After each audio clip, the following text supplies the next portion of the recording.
Live, despite Kate's talking over me. It is Saturday, July 4th. Happy 4th, everybody. 2020, 5:01 p.m.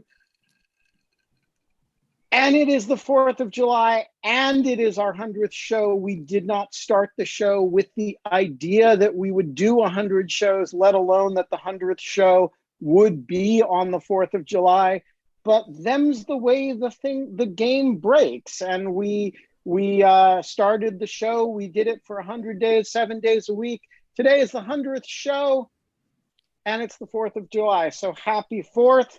We are a poor substitute for fireworks and large crowds, but you don't need a mask to watch in lieu of fun, at least not if you're doing it in the privacy of your own home. What we did today was we invited every guest who had a Twitter feed anyway, or that Twitter feed I could identify, who's ever been on In Lieu of Fun, to come back. And a whole bunch of people are here. I've got to bring in some more. So Kate, while I go through bringing in more people, why don't you introduce who we have? And Lisa tells me she's just going to be the puppet today. Okay, I'll go find the puppet. I will do the intro thing. Yeah, and you go do the intros. We'll get people and you started, magic and then people you go in. Find the puppet. Lisa, you got to wait to say anything until the puppet shows up. Okay. Yes. Kate, the floor is yours. More people are entering as we speak. So Jonathan and Mike, you guys are going to know this reference. I'm really curious if Anna's going to know this reference. So Scott Shapiro, who was on the show a few times, has written in. He sent a text. He says, "Can't make the show today, but can you read this message of the show? Mr. Wittes, cables that In Lieu of Fun show needs cash. Stop. My office instructed to advance you up to $25,000. Stop. Hee-haw and Merry Christmas, Scott Shapiro." That's very excellent. That is one of my favorite movies of all time. It makes me weep. Like, you don't really have, it's not even really a Christmas movie, honestly, but that's from... It is. It kind of is. I think it's a Christmas movie. It's a life movie. It's an existential crisis movie. Well, I guess all Christmas movies are kind of that. But anyways, that's from It's a Wonderful Life. Great reference, Scott Shapiro. Love that. Sorry that you can't come on. I don't know where I get my cut of the $25,000. You have to put it in the savings and loan. I have to invest in plastics. That's a different movie. No, it's the same movie. That's what Sam Wainwright makes all his money on. Plastics. So wait a minute. What? I was going to bring in the people. You were going to introduce the guests. I'm done bringing in the people. And you okay, sorry. I'm still talking about. Yes. Anyways. Yes. So we have our 100th show. We have amazing people that are magicking in from all over. It's fun to see all of you guys. Also, because we can't go to barbecues because it's still COVIDing. Mike Godwin is here. We have Jordan Ellenberg. Last time we talked to you, Jordan, you were outside. Your beard is more considerable, I would say. It's hot here now. It's too hot to go outside with this beard. Oh yeah, that's fair. Is it hot so it's freezing in Cape Cod where Kate is. It's boiling in Washington. It's it in Madison, Wisconsin? This whole week. Wow. It's a solid. Hot. We got up to 65 today. I'm freezing. Anyways, Anna Salvatore of High School SCOTUS, who I think was like our second guest on the show. Hi, Mrs. Godwin. Hi, Mrs. Godwin's Law. Hi. Jonathan Rausch, the famed author, and whose book I am supposed to read before August, or whose chapters I'm supposed to read before August. I remembered. It's in my thing. You'll be the second person to come on the show and yell at me for not completing an assignment. John Barrett, my colleague and good friend and great scholar of the Jackson Project, and Marty Lederman, formerly of the DOJ, currently of Georgetown Law, and all around wonderful scholar of balkanization, among other places. Fun to have you guys on. And we have the Lisa Page puppet, which I'm going to go find. So Ben, over to you. And So before you go, I just want to show off Anna's independence cookies that she made. My daughter made independence excellent. cookies. Wait, So wait, Wait, let's I go I on to want to speaker see. I want to view see the here. cookies. This is So an wait, American flag sugar cookie. There's a whole tray of them in the kitchen. very cool. Oh. For Now, everyone. take a monstrous bite out of it so that we can see the American flag. No, we being have very strict appropriately rules consumed. about how many cookies everybody gets, and I've already had mine, so I have to go put this back. I see. It doesn't well, I even wouldn't look like want frosting. It looks like a structural die of like the cookie itself. That's a commitment. Isn't there a proposed bill about desecrating flag cookies? It's not it's a frosting, proposed Kate. It's a sugar cookie. Food coloring constitutional sugar cookie. amendment. And we have Alvin is here, and we have Maggie Feldman Pilch is here. So we've got more people, all of which raises the question: what the hell are we going to talk about today? Your shirt. My shirt. Dog shirt is just a thing. All right, let's start with High School SCOTUS, because she's the second guest on In Lieu of Fun, and she's the youngest. We could do this in ascending order of age. Anna, where are you, and how are you spending your summer? This is your summer before college, right? Yes, although I don't know whether I'll be going back. That I find out next week. But right now I'm with my grandparents in southern New Jersey. Yesterday it was 90 and felt like 97. So basically the opposite of Cape Cod. We're kind of miserable, but at least we're seeing our grandparents. And are you and you're going to be a freshman at Princeton? Yeah. Which is also where you live. So will you be you say you don't know whether you're going to be going? Is that because they just haven't announced what their situation is yet? Yep, they haven't announced the situation. I'm lucky in that I can stay home and even go to campus if it's closed and just read there. But yeah, I'll let you know what happens. This summer I haven't been doing too much. I'm trying to organize a free book day in my town where people put their unwanted books at the end of their driveway, and I can go around and snatch them up. That was my ploy. Oh, I see. So it's basically a totally self-interested charitable project. So Yeah. it's just like free books for Anna Day? Books for Anna. Yeah. Has anybody caught on to this? My parents. My dad was like, "Oh, you just want people's books?" Yes. And I'm baking it into the town over as well. So, that's how I used my school newspaper as like a selfish excuse to talk to people. And that's how I'm using Facebook now. That's a hustle, how Anna. I used my whole career. I've got to do something. Yeah, I'm letting other kids write for High School SCOTUS, letting them do the grunt work. And You're learning how to be a manager, Anna. It's a lifelong skill. It's going to serve you well. I'm learning how to manage. I'm being a highly effective teen. But yeah, that's it. Jordan Ellenberg, I think you were the next guest. Oh, I thought you were going to say I was the next youngest. Good God, how old are you people? No, I think Maggie is the next youngest. Okay. But Yeah, I think so. I'm doing this in rough ascending order of presence Insulting on people? In lieu of fun. It's going to get complicated because do I know whether John Barrett came before or after Alvin Chung? No. But I'm like at the beginning and the end, I'm pretty good with. So are you just stuck hanging out in Madison, or is there any Ellenberg action going on? Well, I'm in Madison, but the Ellenberg action is that I have a book due in about a month and a half. So it's I would be stuck here anyway because I'm sort of trying to very hurriedly write a book. So right now I'm writing about. I would think the life of a mathematician. What? I would think the life of a mathematician is probably the least different in quarantine than not in quarantine from just about any profession in the world. Yeah, that's really true. So that's why I shut up about it, because like lots of the challenges that other people face, nobody is sort of stopping me from writing in my notebook and looking at PDFs online, which is what I would be doing anyway. Right. I think that's On the other hand, there's all the like meeting with students and not looking each other in the eye, right? That you guys normally do, that now you have to do remotely. That's true, but we have tools. I mean, and in some sense, like I type in the chat window instead of writing on the blackboard, and my handwriting is terrible. So there's ways in which that's actually better. And then they sort of have a record of the chat instead of having to remember what I chalked on the board. I guess that's right.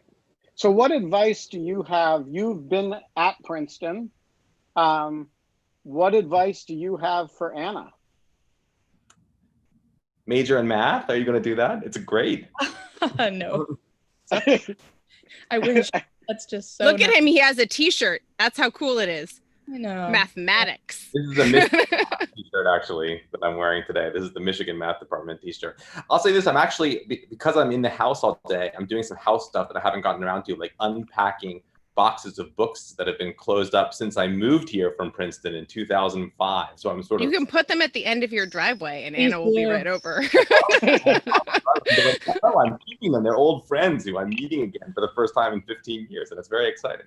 Yeah, I know how that feels. Well, thank you. I'm more of an English nerd. You don't know how that feels. You don't have any books that you read 15 years ago. Cat in the Hat. Midnight Moon. Right. I have some bad news about the Lisa Page puppet. Yes. Well, you know that my parents are visiting right now.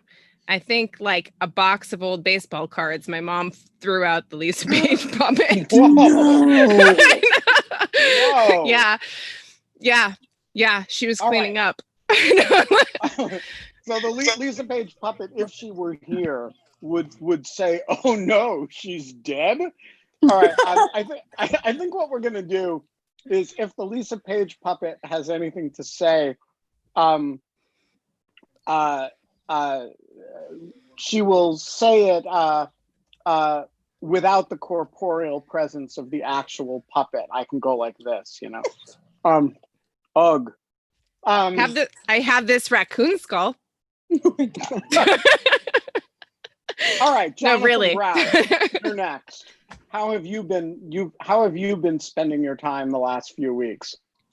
Well, I would first of all like to point out that I believe I am number one. Yeah, I was going to say. Series, because I was present for the pilot episode of In Lieu of Fun. It's true, and you did try to talk me out of doing it. So you are the sort of spiritual.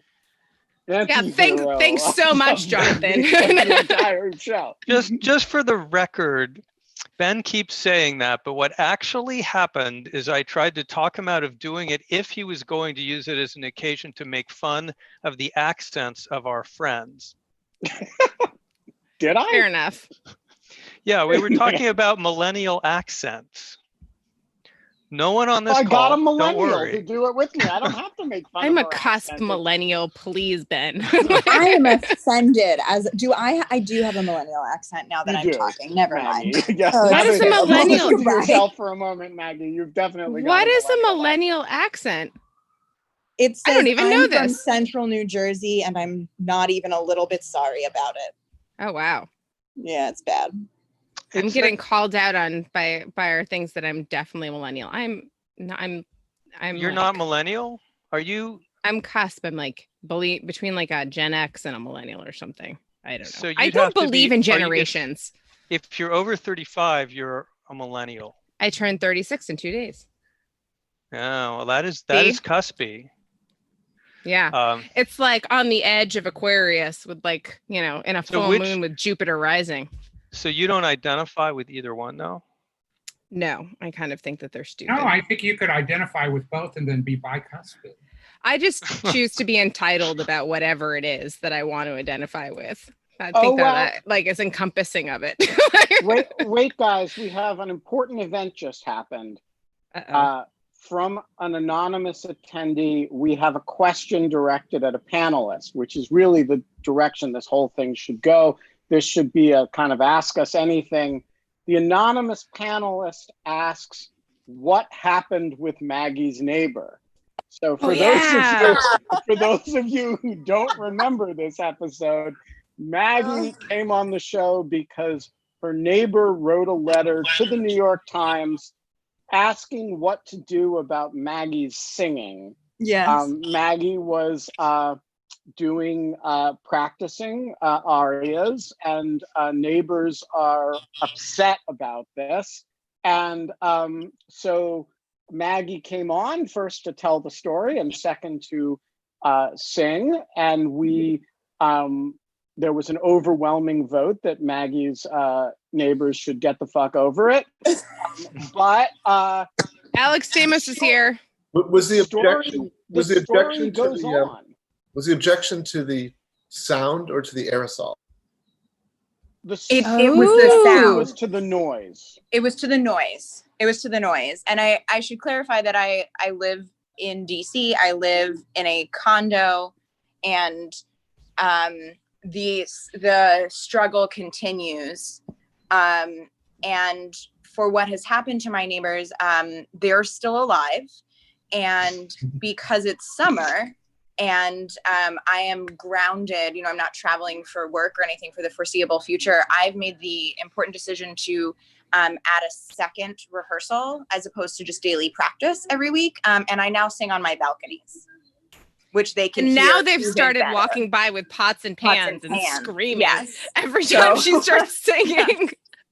Which is, by the way, I want to say classy. And so Maggie's neighbors, if you're listening, if you're watching, if you just happen to be on In Lieu of Fun today, chill out, guys.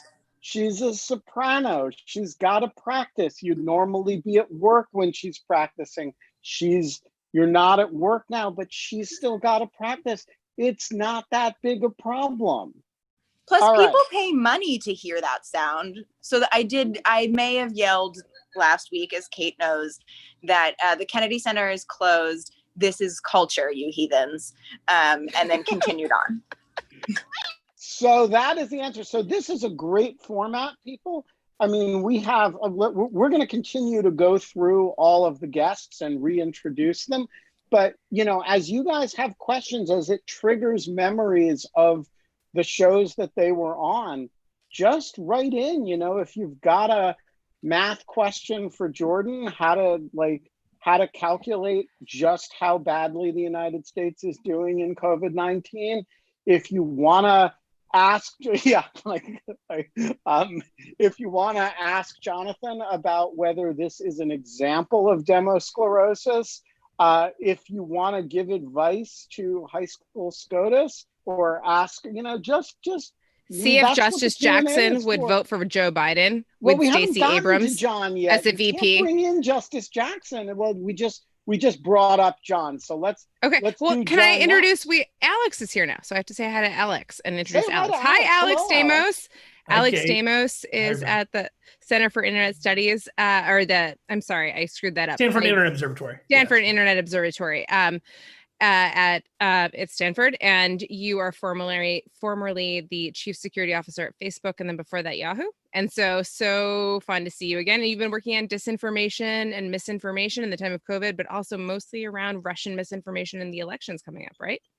Yeah, we're doing a bunch of work on that and trying to pull some things together for the election, but mostly a lot of it focused on kind of election-specific disinformation and attempts to invalidate the results, since we might be waiting 4 or 5 days this time around because of all the remote voting. And I think that's going to be a super critical time for both the media and for the social media companies, how to handle that. So we're doing some work around that.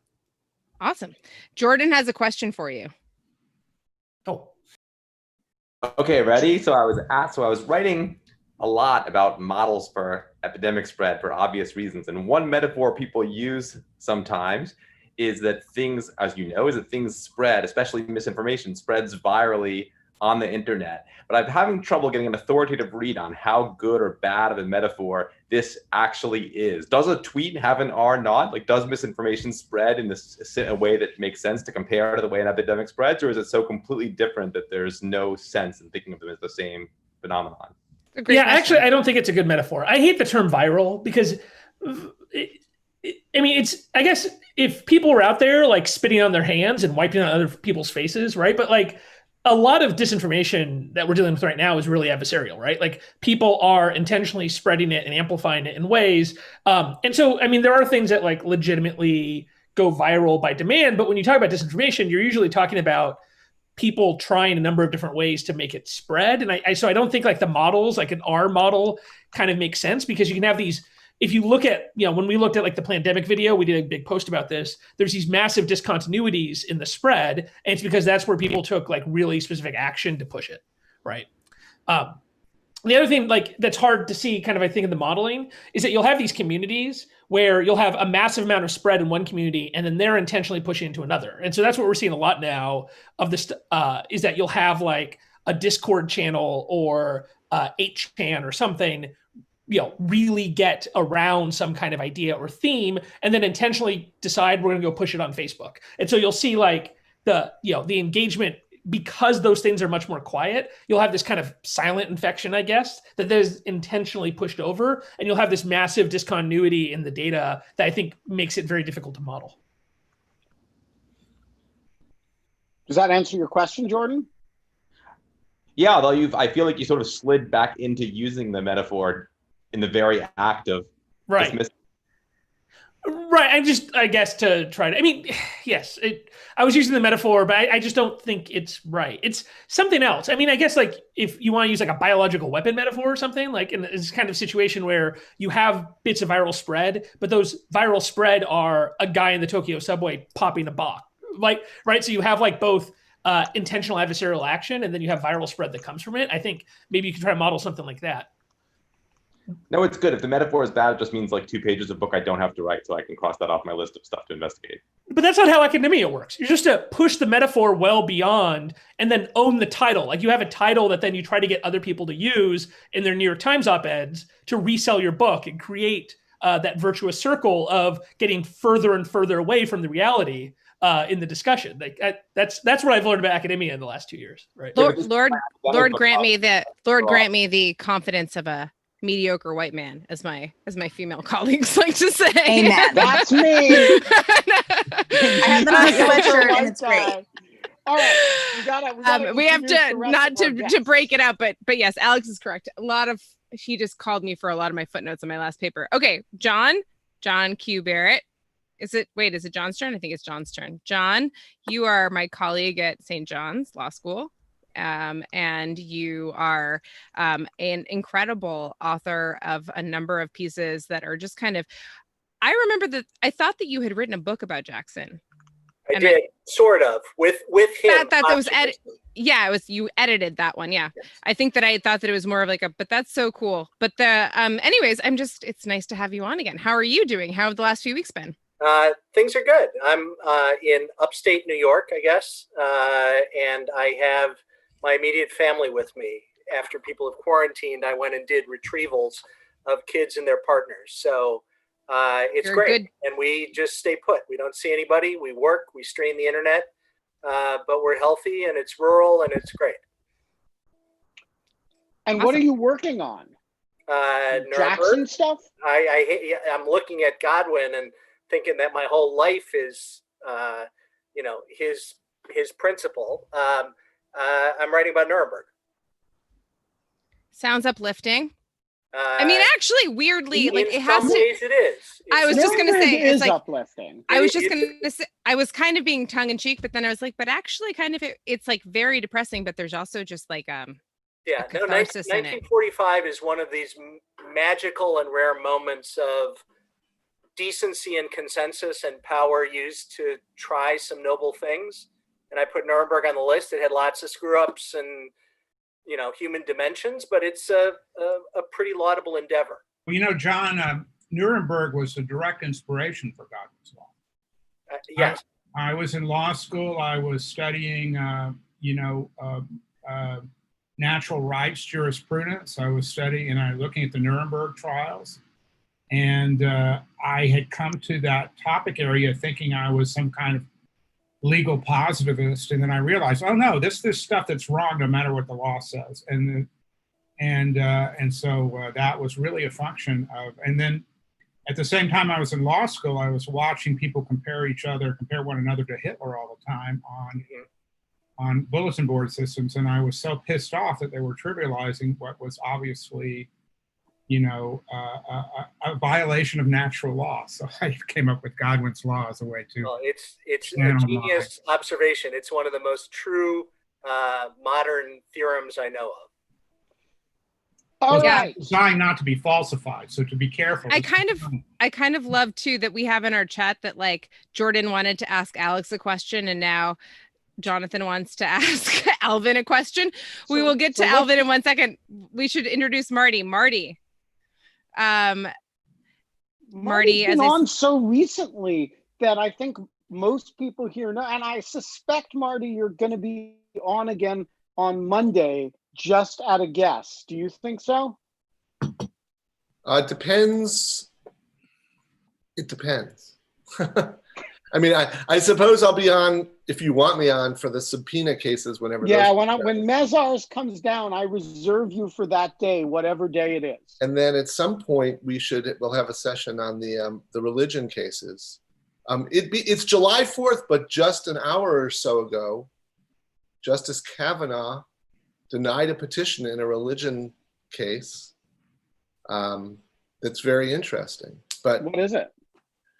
So the Illinois news. The Illinois Republican Party wants to be able to convene and gather between now and the election to the same extent that Illinois allows churches to gather, and argued that preferring churches is unconstitutional, at least when it comes to speech and assembly.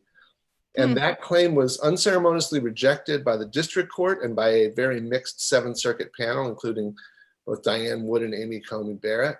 And it went up to the Supreme Court, and Justice Kavanaugh didn't even ask for briefing or distribute it to the rest of his colleagues. He just denied their claim, which I actually— How do you read that? I read it as wrong. I actually think they should have a good claim. And it's interesting to me that 5 days ago, the court held that there's a bedrock principle that the state can't treat religious entities different from non-religious entities. Here they are. And so are you willing to say, Marty, Justice Kavanaugh is a wuss lib? Yes, don't say that.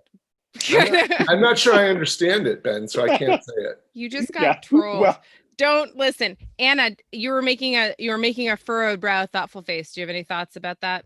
Are you willing to say Justice Kavanaugh is a wuss liberal?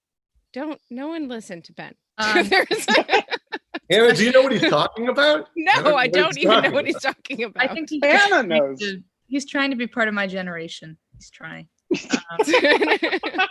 But he's got to stop wearing the dog shirt if he wants to do that. No, the dog shirt is non-negotiable. So I have a question for the assembled throng. Have an old Gen X accent, let's face it. Or are we the young Gen X? Anyway, that's our accent. I don't even know what Gen I am. The Lisa Page puppet says, "Oh my God, burn." Burn. I love you. I love you, Anna. This is why we keep you around. So speaking the of only burn, reason. Speaking of burn, I had a question for the assembly here, based inspired by Mike's background.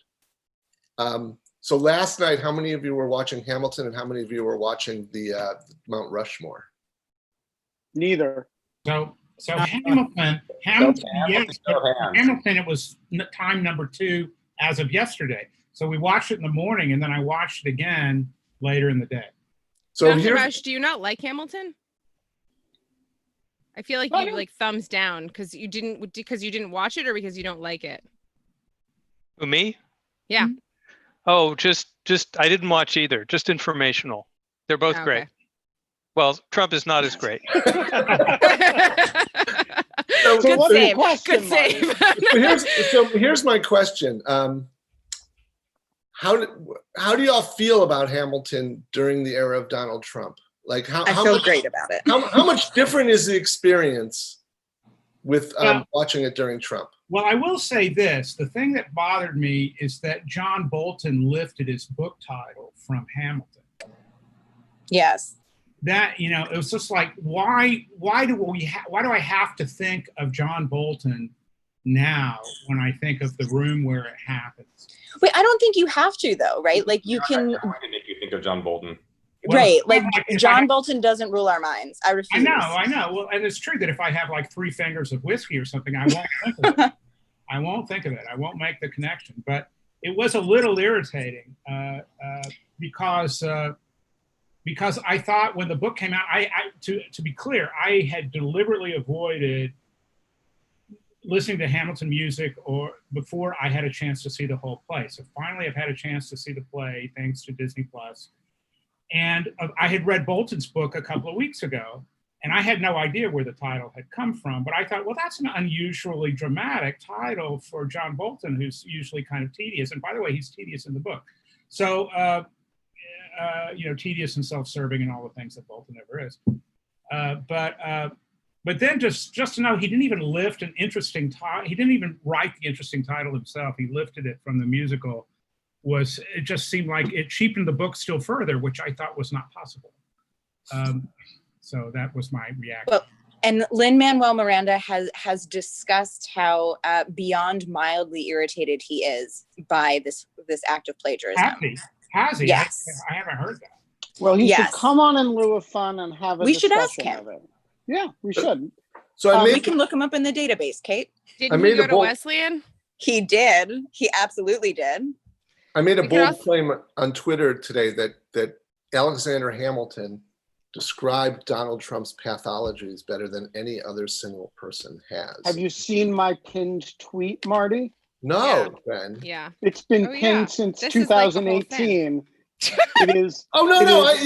That Ben, I know. No, I'm talking about the letters. So there's this very sort of, this is legal nerdship, Anna, get ready.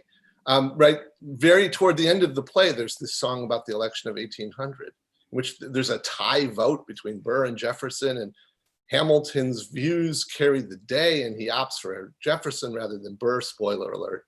And Jefferson becomes president. Aaron Burr did not become president.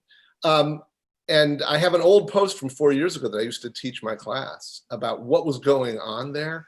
And the part about Hamilton is that in December of 1800 and January of 1801, he's writing this series of amazing letters to his fellow Federalists in the Lame Duck Congress about why they should choose Thomas Jefferson, their nemesis, right? It's like Mitch McConnell, right? Choosing Mitch, rather than Aaron Burr. And his descriptions of Burr are just absolutely shockingly on point with respect to Donald Trump. I mean, well, you couldn't do better. 8 years before that, in 1792. Oh, yes, your pinned tweet, yeah. He wrote I will just read it. Marty catches up to the conversation 45 seconds after answering the question. Because he may be, like, you decide whether this was written in 1792 or yesterday. He wrote, "The truth unquestionably is that the only path to a subversion of the Republican system of the country is by flattering the prejudices of the people and exciting their jealousies and apprehensions to throw affairs into confusion and bring on civil commotion. Tired at length of anarchy or want of government, they may take shelter in the arms of monarchy for repose and security. Those then who resist a confirmation of public order are the true artificers of monarchy. Not that this is the intention of the generality of them, yet it would be difficult to lay the finger upon some of their party, yet it would not be difficult to lay the finger upon some of their party who may justly be suspected. When a man, unprincipled in private life, desperate in his fortune, bold in his temper, possessed of considerable talents, having the advantage of military habits, despotic in his ordinary demeanor, known to have scoffed in private at the principles of liberty, when such a man is seen to mount the hobby horse of popularity, to join in the cry of danger to liberty, to take every opportunity of embarrassing the general government and bringing it under suspicion, to flatter and fall in with all the nonsense of the zealots of the day, it may justly be suspected that his object is to throw things into confusion, that he might ride the storm and direct the whirlwind. I'm That's your- mostly brings- That's your I'm pinned mostly tweet. That is my pinned I'm tweet. mostly confused how you fit that in 280 characters. It's amazing what you can do, my dear, with a screenshot. And all of this brings me to Alvin Chung, who is the last of our guests who has not been introduced. Alvin has also been on recently talking about Hong Kong, about which Jonathan Rausch has a question for him. You got to unmute yourself, Jonathan. I wasn't sure it was my turn yet because Alvin hasn't had time to check in. Well, you're going Alvin. to check him in. All right. So I'm full of questions today, including what statues should be taken down that have not been proposed to be, and what will it take to get J. Edgar Hoover's name off of the FBI building if Mississippi can get the Confederate emblem off its flag. But we'll set all of those aside because Alvin, just today, I was listening to your take on Hong Kong, a matter of considerable concern to me because my husband is Hong Kong Chinese and his mother, who is age 95, lives there and in fact lives near where the protests have gone on. And Michael is a graduate of Hong Kong Polytech, which was the university that was occupied and trashed. And Michael reports, well, when he's asked about it, his attitude is quite fatalistic. He really sees no alternative to Hong Kong being essentially swallowed up. I took it that that was the general take of your dialogue on the podcast, but he also said something I wanted to run past you. When he talks to his fellow alums and friends in Hong Kong, these would be mostly men, some women, age approximately late 50s, early 60s. He reports their attitude tends to be the protesters should just simmer down. That they're in fact not very sympathetic to the protests. These are not pro-communist reactionaries. They're just people who think that it's all going nowhere and that it ought to stop, and they're tired of the disruptions. And I wondered if you think that's a common and prevalent attitude.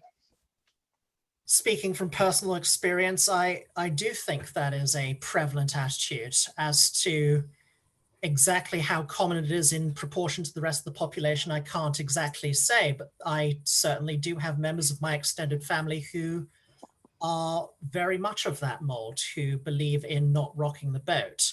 Some of them, to be somewhat fair to them, remember the 1967 and 1968 riots, which were the result of communist agitators, and some of which involved IEDs. But I would suspect that both in the older generation, the generation who actually fled to Hong Kong from mainland China, and within the younger generation, these views are not as widely shared.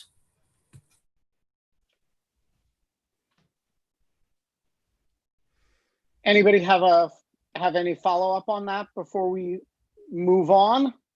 Can I just say, from my point of view, Nuremberg is tremendously uplifting right now. Wow. I'll bet. All right, so this is everybody's chance. We're going to go to a couple questions that are in the Q&A. If you have questions for any of our people on a vast range of subjects, Nuremberg, doing a little bit better in understanding the world by knowing a little bit of math, going to college as somebody who's already interviewed Supreme Court justices, protecting the elections from Russians and others, internet freedom, Hong Kong, constitutional law, demosclerosis, and the state of being Kate Klonick. Just put them in the Q&A and we will bring you in. This is your chance. Okay. First up is Lieu. This is a general announcement. When I bring you in, keep yourself muted until we call on you, because otherwise There's we get chaos a whole lot otherwise. of ambient sound. So Lieu, the floor is yours. And also, general announcement, keep your questions brief, because there's a lot of people here. And direct your questions to an actual person. So I don't know who to ask this of, but I was wondering what the law is on disgorging the profits that Simon & Schuster might get from the Bolton book. Thank you. That would be a good question for Marty or Mike. Or me a little bit. I'm used to, I mean, it's kind of a Yeah, question you of copyright and trademark. I mean, all right. Who wants it? I don't think it's a very, go ahead, Mike. You go Well, for it. I'll just take a stab at it. I think disgorgement, well, look, every disgorgement would be a remedy if, and the other lawyers on this call can correct me if they think I'm wrong in this, but I think disgorgement is an appropriate remedy with a violator of an agreement. In other words, someone who either was party to an NDA or a trade secret or some, or had formerly been an employee of a spy agency or something like that. You have disgorgement as a remedy in those cases, but here with Simon and I think the question was about Simon and Schuster as a publisher, and I just don't think there's any privity or a binding arrangement between Simon and Schuster, absent evidence that they somehow, conspired to have the author violate the NDA, which I think is not the case. So that's sort of my rough response. Does anybody disagree with that? They can get disgorged the profits for the author. Bolton, that is, royalties can be put in constructive Mary trust. Trump or whoever. I think actually even as to Bolton, it's a very hard call. I think so too. But as to Simon and Schuster, you're right, Mike. It's not. All right, there we go. You have an answer. Maybe Bolton, not Simon and Schuster. Tony Cava, your turn. Hello, am I unmuted? You're unmuted. Gloriously so. Gloriously so. Thank you so much. My question is for Alvin. My question is for Alvin, if you can hear me. We can. Okay, great. My question is for Alvin. I wanted to ask you this last week. I'm wondering if you could compare the Chinese youth to 1989 Tiananmen Square to the Hong Kong youth of today. It seems like the PRC has been very successful co-opting the youth of the mainland, and maybe not so much in Hong Kong. And I wonder if maybe you could go over some of the cultural differences between those two, and maybe it's generational, but I'm interested in what you think of that. Great question. Well, to begin with, I think there is something quite different about the backdrop to the 1989 protests and the ongoing protest movement in Hong Kong. The PRC in the 1980s was in the course of an economic boom, and there was a sense of tremendous optimism about the future that, of course, ended with 1989, whereas in Hong Kong, what we've seen is that protests have been stimulated by a sense that Hong Kong as we know it is gradually slipping away. As far as co-optation goes, the co-optation has not been complete. Certainly, there have been some prominent examples. The hawkish, notorious leader of the Global Times, Hu Xijin, was apparently a 1989 demonstrator.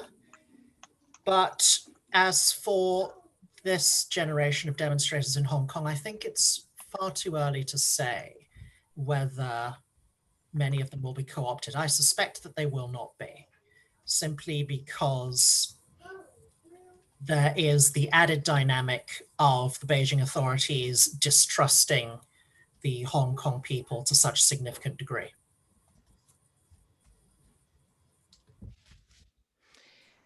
I think that there's, I don't know, I do. So is your takeaway, not to boil it down, is your takeaway that there is like, it is similar in the idea that there are protests, but like what, if you could really like put it kind of in like 15 words, like what are the couple of words that defines this generation in Hong Kong versus the generation in Tiananmen Square?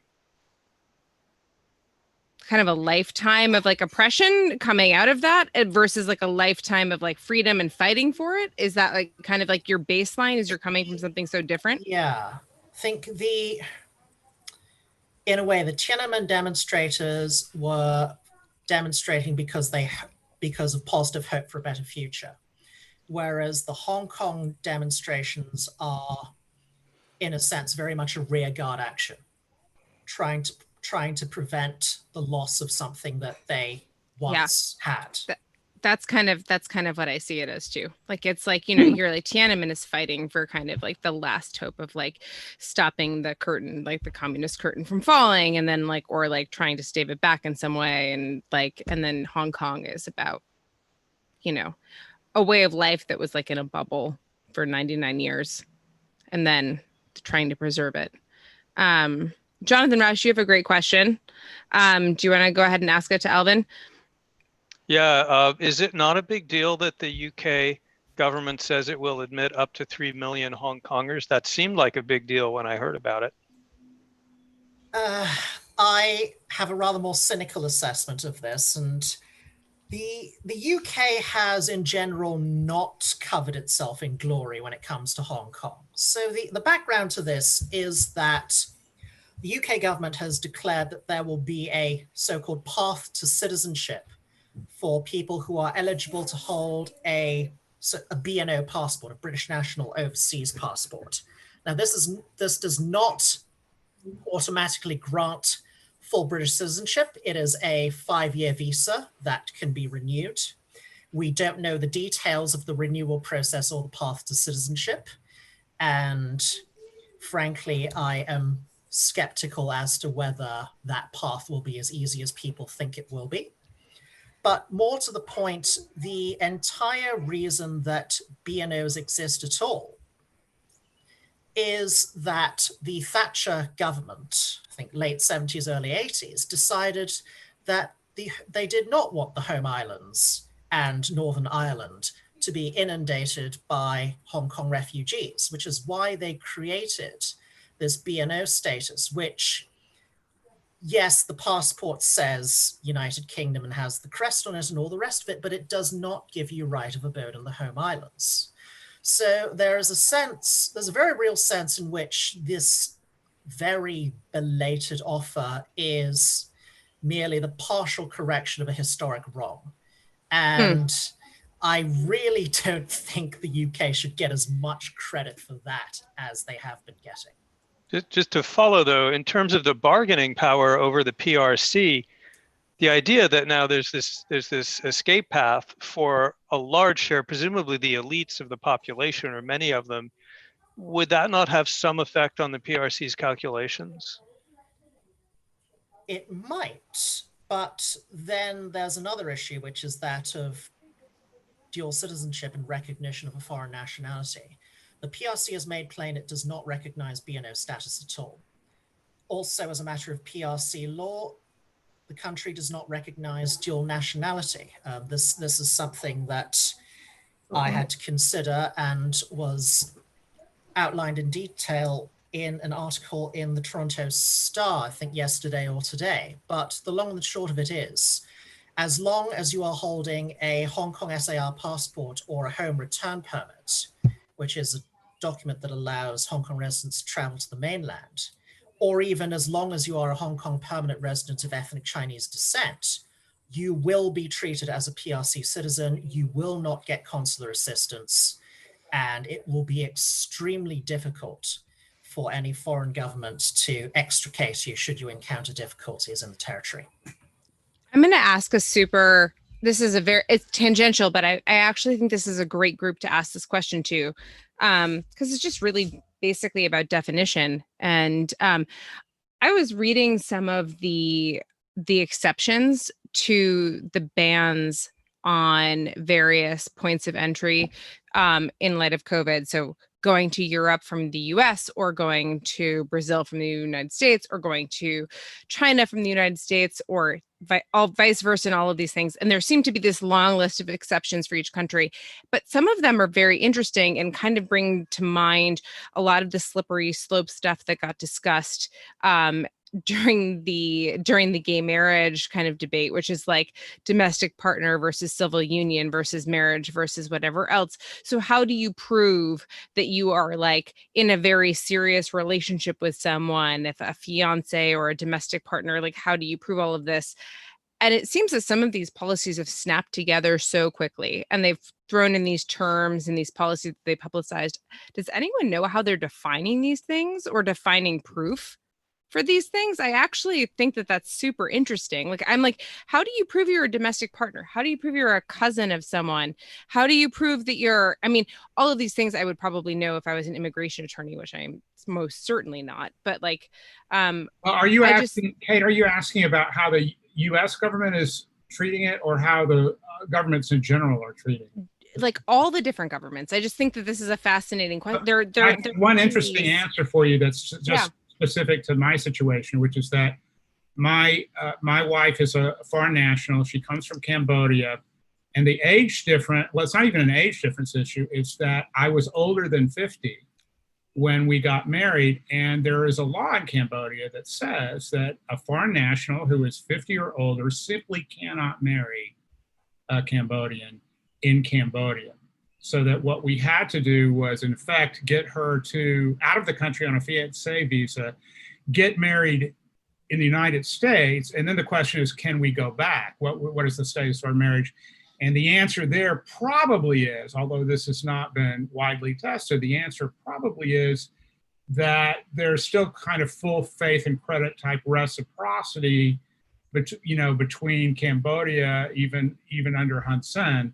There's still some reciprocity. So our marriage, even though we couldn't have gotten it executed in Cambodia, is probably going to be recognized.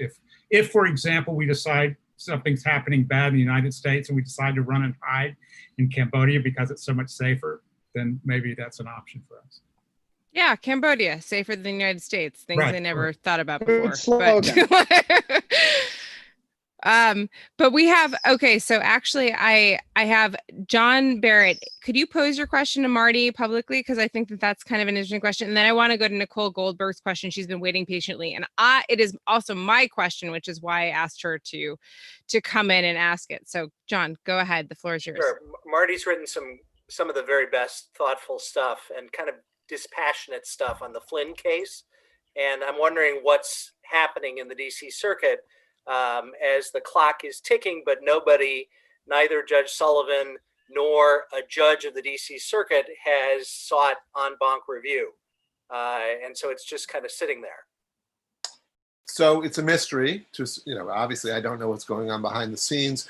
Judge Sullivan did pause all the briefing and the July 19th or 16th oral argument date. So he put everything on pause in his court, I think assuming there might be an en banc proceeding in the DC circuit. As far as we know, none of the judges on the DC circuit has asked the full court to review the case. And we know that Judge Sullivan has not done so. And it could be that each is waiting for the other, that neither wants to be the one who gets it up there. And it might be that everyone's happy just leaving things as they are, especially if the Court of Appeals thinks that in the end, the motion to withdraw is going to be granted one way or the other. Yes, there's very bad, ridiculous law being made by the panel with respect to mandamus, but it'll just be ignored in the next case. So I'm not sure, maybe no one wants it to go en banc.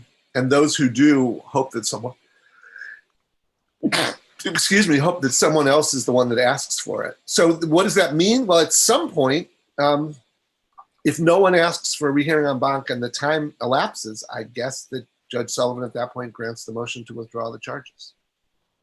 I have a different view of this. I think Judge Sullivan will ask for en banc review. He just wants to see if the court will do it itself first. And if he were merely planning to snap to attention, he would have just dismissed the case by now. Rather, what he's doing, the mandate doesn't issue for 21 days. And so he's seeing if the court will do it on its own, so he doesn't have to look like a litigant.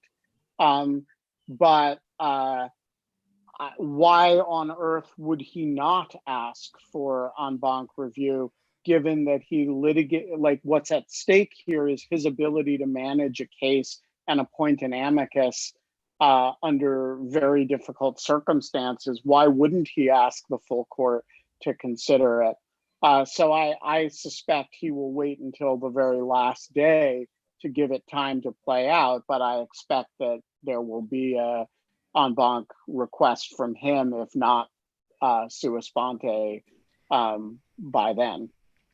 So I just kind of want to say something for a second, because we're 5 minutes away from the normal end of the show, and we might like go over. I'm not saying that everything's over or anything. I'm not shooing people out of my apartment with a sharp stick. But I do just want to say, like, to memorialize like 100 episodes of this, I just like have really learned so much. It has been a moment. I would never have thought to do this, and I credit Ben entirely to thinking up this format and thinking up kind of this idea of this improvisational show. I mean, I credit my lack of shame to agreeing to do it. Like, but I think that there's, and like my lack of discretion for caring whether I ever get tenure. But there's but I do think that this has been like, I have honest to goodness learned so much. This panel, this group of people today has been like such a testament to like how quickly we descend into nerddom, into real kind of facts, into finding things out. And we're interested in what each other is doing in various ways, and just like the polymaths that are among us. And I'm very, very honored with like every single person who's been on the show. And Ben, I'm honored that you asked me. So thank you for asking me. And I'm so glad. That you agreed. Yeah, well, actually, so full disclosure, he asked me on Twitter, and I was like bugging out of New York at the time to Cape Cod, and I hadn't looked at my phone. And then I hadn't looked at Twitter in like 6 hours, and apparently the invitation lingered for like 4 hours, and then finally Ben was like, I kind of feel prom and not getting an answer for a yeah, I was like, yeah, no, I'll do it. Like, that's fine. But no, it's been really fun, and I just like, it's also just, there's a lot of personal things that it's made me realize, like how many wonderful friends I have. How many wonderful friends my friends have, how smart they are, how interesting they are. What do you do when a swarm of bees shows up on your show? Ben still loves that episode the best. But it was like, it's just, thank you guys for being a part of it. It's been really fun. And like, it's a fun new experiment. And I think people are getting excited about it. And it's like, that doesn't really matter. It's still just fun for us. And it's been like, the nice part of it personally is that it's also just been this really weird rock in my day, that during a time of utter upheaval, like where I'm like literally living out of like a car and going between places at various points, and like things are crazy. And this has been a nice thing to like know I have to be somewhere at 5 o'clock to do the show every day. So thank you, Ben. Thank you, Kate. This is it's been a great experience, and I'm not going to make you say the same thing because that's going to be awkward. No, so now I'm going to go to Nicole. Alas, I fear we're going to have another 100 days, which is going to bring me to. Well, you can say all the nice things at 200 days. Okay, I'll save them for your birthday, because that's sounds good. On Monday. But let's take Nicole's question, and then I want to. So Nicole's question is my question, which I've long wanted to ask you. So Nicole, please ask this question, because I've had the same question for a long time. Well, that's good. I assumed it had been asked many times. I'm an attorney, retired, and the first several times I saw Ben on MSNBC, I just assumed he was an attorney. And I was really surprised when I found out you weren't. And I'm wondering how you got so knowledgeable. When did you first become interested in the law? And that's it. Yeah, it's an interesting question. I mean, I am a total fraud, and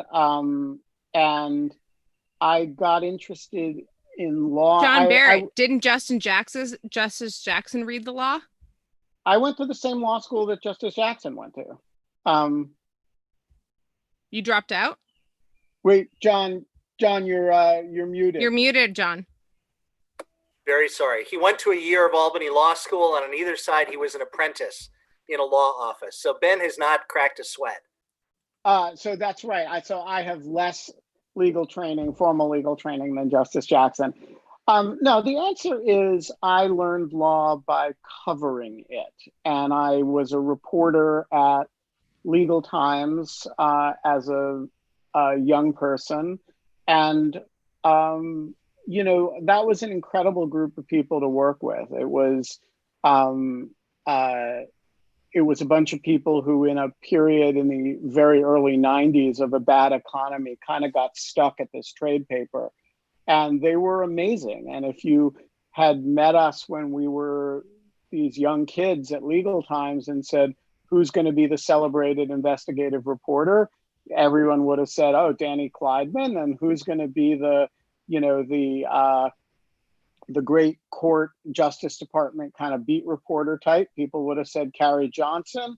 And who's going to be the, which she is. And if people had said who's going to be the sort of nerd out kind of quasi, like who's going to read all the jurisdictional holdings in the cases and get bogged down in the substance of the briefs, people would have said Ben. And so then I went from there to write editorials for the Washington Post, and I basically spent 10 years reading legal opinions and with an obligation of trying to have something coherent that wouldn't embarrass the paper to say about them by the end of the day. And that's not a terrible way to learn law.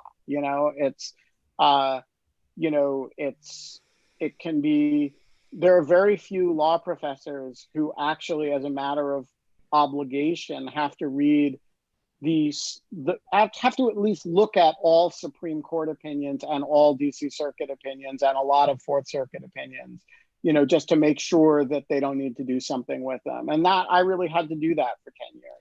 I still think it's really impressive. You and Linda Greenhouse have this in common, and you're two of my favorite legal writers. And I think it's incredible. I think it's actually so much more interesting than I love Dahlia's story, right? I love Emily Bazelon's story, but I love the fact that you and Linda have never been attorneys. I think it's fascinating. So, but just to be clear about it, I want to say it's not that hard, and the evidence of that, with no disrespect and all respect, Marty's laughing. This is why what half of us do for a living is irrelevant and a waste of money. No. My point is, you're asking me why I didn't go to law school. You're not asking Anna who, why she hasn't, why has she passed the bar yet without having gone to college. And the answer is, if you know how to read, and you know how to, and you work at it. That is, you read, you look up the words you don't know, you look up you do the mental shepherdizing of going back and looking at the cases that are being referred to. This is, the nature of the way common law and jurisprudence works, is that it builds on itself, and you can build a pretty strong foundation of knowledge just through application. And that's the honest answer to the question. But I just want to say, I think that I just want to endorse that as someone who went through the traditional path. I totally support the validity of what you did and Robert Jackson did and Greenhouse did. I mean, I think I love putting that in one sentence. I think can you get Abraham Lincoln. Yeah, get Abraham Lincoln and Marshall in there too. Sorry, well, next time in the 200th episode. In the 200th episode, we will do a whole litany of people who apprenticed or did something else to. I just want it to be known that if in the 200th episode, I will have been stuck in the car with Ben Wittes for 200 hours. and are we there yet? Are we there yet? That's sweet of you, Kate. Come on. I just think it's fun. I want to close with a question for Jordan, who is, this is in your capacity as the person who can take a better guess about public health than the rest of us, because math. Wow. Okay. I'll do my best. No, because like one of the major themes of Jordan's popular writing is if you behave a little bit more like a mathematician, you're less likely to be spectacularly wrong about things. Is that fair, Jordan? That's fair. That's a good pitch. All right. So we went from a much higher initial spike than people were expecting in COVID cases to exactly the curve flattening drop off that people were expecting. That is, okay, we'll reach a peak and then it'll slowly start coming down. And then it was nicely coming down, and then we all got complacent, and it's now spiking much higher than it was at the height of the original peak. And our response to that seems to be modestly rolling back a little bit the opening up. And so my question is, how do you mentally model how high that spike is going to go, given that A, we're doing some stuff, B, we're clearly not doing enough, and C, exponents are dramatic. So the new cases are now around 50,000 a day. How does a little bit of math help me understand whether that's likely a peak or we're just scaling up from there and how high is it gonna go? Well, so a few thoughts. One of them, the most important one, this whole thing has been an exercise in enforced humility for people who want things to be predictable and want explanations. Because in fact, there's all kinds of stuff going on all over the country. And you can say now we have this incredible huge wave of cases going on in places like Florida and Arizona and to some extent Texas. But it's not because those places have relaxed restrictions and other places haven't. Plenty of places have relaxed restrictions. Most famously Georgia, which was supposed to be shooting itself in the foot by going earlier than everywhere else, and you don't see that same level of spiking. So, I mean, in some sense, the whole concept of here's going to be the explanation that allows us to predict, it has a little bit of a sour taste in my mouth right now because different things are happening in different places, and there's clearly, if there's even a reason for it, it's clearly like there's a lot going on that we don't understand. I mean, here in Wisconsin, where I live, we reopened here too, just the same as Arizona, and we are not getting 20% positive tests here. So nobody really knows. I mean, but what I would say, and this may be a little bit less, let me at least close with a note of like modest optimism, which is that we are seeing a huge wave of new cases, and at least so far, could change, but at least so far, we're not seeing a rise in hospitalizations or serious illness or death that's anything near the rate of growth of the cases. And what that says to me is that what we did actually to a large extent worked. The time that we bought has enabled us to get into a situation where we're much better at treating the people who make it to the hospital, or something's going on that is causing us to be able to handle this disease much better. And thank God this wave of 50,000 a day is happening now and not at the end of March or the beginning of April, as it would have had we not taken the precautions that we took. Gordon, has there been a change in the demographics of people who are testing positive, though? Because it seems like that from just anecdotal evidence, you've got all the boomers have locked themselves away. They've figured out in some cases either nursing homes were completely destroyed or they're in complete lockdown, and the people who are breaking quarantine are rather young. Is that the reason why the infections are going up but the deaths aren't as much? I mean, I live in a college town, and that's certainly what's going on here. It's a little bit hard to know without knowing who's being tested. That's certainly true of the people who are being confirmed with cases. We don't know how much that has to do with who's choosing to get a test. What I will say is this, and here's where you have to be careful. There certainly is heterogeneity in people tending to be homophilic and encounter more people who are around the same age as them. We're doing generations, right? So the Gen X people see the Gen X people and the millennials see the millennials, et cetera, et cetera. But eventually everybody sees everybody. So I think what you might see, and this is why I'm very hesitant when I say right now we haven't seen a big wave of deaths and like younger people have the disease. It could just take longer. It could just be that it proceeds through the college age population, but it's gonna get to everybody. It's very hard for me to see it doesn't happen. I think that the most. You guys see that? Sorry. Go ahead. Go ahead. I say to just about professors. I don't know if you guys saw the New York Times story about professors not wanting to return to campus. And there was, I think, a Penn professor, an on the record quote, "I don't want to be in a lecture hall with 1,000 asymptomatic super spreaders," which is an awesome quote. It's like nothing says I have tenure more than being willing to say that to the New York Times. Right? A friend who knows people at the CDC says it looks like three things are going on. One is that we're doing a much better job keeping it out of nursing homes and other elder care facilities, which accounted for 40% of the deaths, of the mortality. The second is treatment is going better. And the third is the demographics of infection have moved down in age. When you combine those three things, you get a lot of harm reduction. Yeah, I think the harm reduction is key. Like the fact that you're not seeing the deaths, and that, like what Jordan said is like, so all of the rationalist communities I follow that have been kind of like doing kind of some of the metrics out from this are all saying like kind of just like, yeah, that's the takeaway is that you have large populations of people that are asymptomatic and carrying, and they're away from the rest of the population. We're doing better at quarantining ourselves from like harmful populations. But that's like, there are just going to be so many long-term, like, well, whatever. That's a whole nother conversation. Long-term effects on psychology and everything else of like quarantining yourself away from like your grandmother and your parents and your in-laws and like everything else, and people that like have like cross-generational friends. I have a lot of cross-generational friends. Look at how old Ben is.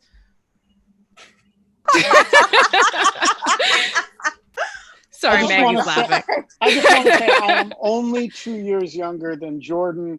And you're not that old. I'm 3 years older than Jordan and 10 years younger than Jonathan Roush. So okay, we do have to wrap up though.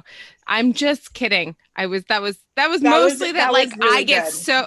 I get a lot of flack for being very young on this. Not when Anna's around, you don't. I know, Anna even makes me feel old. I know. Right. You on here could technically be Anna's grandfather, right? That's a good question. We don't need to ask that. Kate, if it helps you, I'll compliment you on your perfect, exquisite millennial accent. Oh God, do I really? I don't even know what it is, but I'll take that. Whatever, John, then I'll take it. Okay, we have a birthday cocktail for. Oh, I need my cocktail. It's purple. Ooh, that's lovely. There you go, Maggie. Take it away. Sing us happy anniversary. Anybody that wants to sing happy birthday should. And I have to thank you guys for giving me a platform to actually sing on, since I'll never ever get to sing in public again. Thanks, COVID. Happy birthday to you. Happy birthday to you. Happy birthday, dear Fun. Happy birthday to you. That's pretty awesome. That was great. Right. Sorry, I didn't. I will. Thank you all for coming. Thank you all for being guests collectively and individually. And we will be back tomorrow. And until then, Kate. In lieu of fun, we have 100 more episodes to look forward to. Cheerio.